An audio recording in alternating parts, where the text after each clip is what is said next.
کیا سیاسی جلسے سے صورتحال خراب ہو سکتی ہے؟ ضمنی الیکشن ہوں گے یا نہیں؟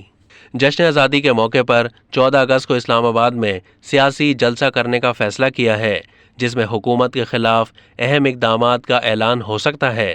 اسمبلیاں تحلیل کرنے اور انتخابات کی تاریخ نہ دینے پر کارروائی کی دھمکی اور الٹیمیٹم دینے کی باتیں بھی کی جا رہی ہیں۔ اس طرح ایک قومی ایونٹ میں منفی سیاست کی آمیزش اور سیاسی طاقت کا مظاہرہ کرنے کی کوشش صورتحال کو خراب کر سکتی ہے۔ عمران خان قومی اداروں پر تنقید کریں گے، شخصیات کی علامتی حوالوں کے اقدامات کو ملک کے خلاف قرار دیں گے، کردار کشی بھی کی جائے گی۔ ان کا ہدف الیکشن کمیشن ہوگا۔ انہوں نے قومی اسمبلی کی 9 نشستوں پر خود میدان میں اترنے کا فیصلہ بھی کیا ہے، جو سابق وزیر اعظم اور سیاسی جماعت کے چیئرمین کی جانب سے بیک وقت 9 نشستوں پر انتخاب لڑنا ملکی انتخابی تاریخ کا پہلا واقعہ ہے۔ اس پر تبصرے ہو رہے ہیں اور مشورہ دیا جا رہا ہے کہ آئندہ انتخابات میں وہ قومی اسمبلی کی تمام 272 نشستوں پر بھی خود الیکشن لڑنے کا فیصلہ کریں۔ یہ نہیں معلوم کہ ضمنی الیکشن ہو پاتے ہیں یا نہیں، کیونکہ اسپیکر کی جانب سے استعفے ایک ساتھ منظور نہ کیے جانے کے خلاف تحریک انصاف نے عدالت سے رجوع کر رکھا ہے اور انتخاب شیڈول کو بھی چیلنج کر دیا ہے۔ عمران خان کے بیانات اور مجوزہ اقدامات کی دھمکیوں سے صاف ظاہر ہوتا ہے کہ وہ بہت جلدی میں دکھائی دیتے ہیں، اور اس جلدی کی وجہ ڈھکی چھپی نہیں، فوراً فنڈنگ کیس میں الیکشن کمیشن کے فیصلے سے نہ صرف ان کے سیاسی مستقبل پر نااہلی کی تلوار لٹک رہی ہے، بلکہ پارٹی کو بھی کالعدم قرار دیا جا سکتا ہے۔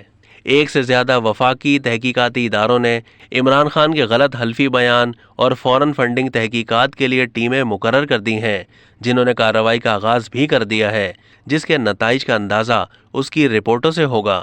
فوراً فنڈنگ کیس کی تحقیقاتی رپورٹ سامنے آنے پر سابقہ حکومت کے بعض فرضی ناموں والے کردار سامنے آئیں گے، جس طرح پاپڑ والے، فالودے والے اور چائے والے کا تذکرہ ہوا کرتا تھا۔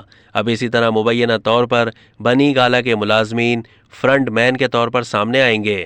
یہ بات بھی طے ہے کہ فنڈنگ کیس کے حوالے سے بڑی گرفتاریوں کی تیاری ہو چکی ہے، اور اس کا مذکورہ بڑوں کو بھی علم ہے۔ پھر سابق وزیر اعظم کو یہ فکر بھی لاحق ہے کہ ڈالر کی قیمت میں اضافے کا سلسلہ نہ صرف رک چکا ہے، بلکہ اس میں بتدریج کمی آ رہی ہے، اور رواں ہفتے سے قیمت میں کمی کا عمل تسلسل کے ساتھ جاری ہے۔